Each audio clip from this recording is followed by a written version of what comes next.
Assalamualaikum dear students, this is me Aisha Fayaz and I'm your English teacher of class 6. I hope you all are fine and in good health. Dear students, open your Oxford Progressive English book at page number 217.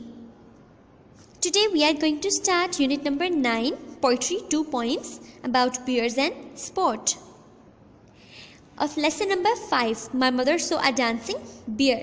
मेरी अम्मी ने एक नाचता हुआ रीछ देखा. Dear students, the 2 poems below are about sports of different kinds. आपको नीचे जो नज़म दी गई है, poems दी गई हैं, वो मुख्तलिफ तरह के खेलों के बारे में है. Dear students, आपको पता है कुछ खेल ऐसे होते हैं जिनमें जानवर मौजूद होते हैं, जानवरों के साथ खेला जाता है, जैसे कि हॉर्स राइडिंग हो गई या भैंसों से लड़ाई, या आपने अक्सर देखा होगा कि मंकी होता है वो डांस कर रहा होता है. इसी तरह और भी बहुत से खेल हैं जिनको अब बेरहमाना समझा जाता है, ठीक है, और अब वो खेल नहीं खेले जाते. लेकिन मुख्तलिफ जो शहर है, मुख्तलिफ जो कंट्रीज़ हैं, उनमें अभी भी कुछ खेल जो हैं वो खेले जाते हैं.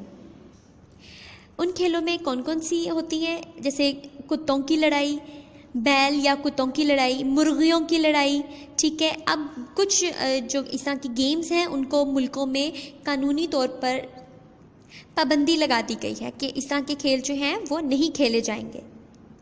लेकिन स्पेन में भैंसों से लड़ाई करने को एक खेल समझा जाता है. मतलब स्पेन जो है उसमें भैंसों से लड़ाई एक अहम खेल है, ठीक है, उसको एक अहम खेल कहा गया है. ताहम ज़्यादातर लोग जो हैं उनका ये मानना है कि इस खेल पर पाबंदी लगा देनी चाहिए.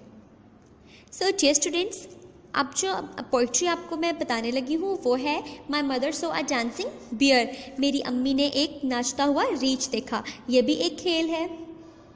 इस नज़म में शायर एक रीछ को नाचते हुए देखने के बारे में अपनी अम्मी की याद के बारे में लिखता है कि वो नाचते हुए रीछ के बारे में क्या सोच रही थी. रीछ को एक दिन स्कूल के खेल के मैदान में बच्चों को एंटरटेन करने के लिए लाया गया था. Dear students, let's start reading. My mother saw a dancing bear. मेरी अम्मी ने एक नाचता हुआ रीछ देखा. By the school yard, a day in June. School के मैदान में जून के एक दिन. The keeper stood with chain and bar and whistle pipe and played a tune. रखवाला खड़ा हुआ जंजीर और लाठी के साथ और बाजे के साथ और एक धुन बजाई. And Bruin lifted up its head. और रीछ ने अपना सर उठाया. ब्रूइन का मतलब क्या है? रीछ. And lifted up its dusty feet, और अपने डस्टी फीट उठाए. मतलब रखवाला जो था उसने एक धुन बजाई और रीछ ने अपना सर उठाया और अपने डस्टी फीट उठाए. And all the children laughed to see, और तमाम बच्चे हंसने लगे देखकर. It caper in the summer heat. इसे नाचता हुआ देखकर गर्मियों की तपिश में तमाम बच्चे हंसने लगे.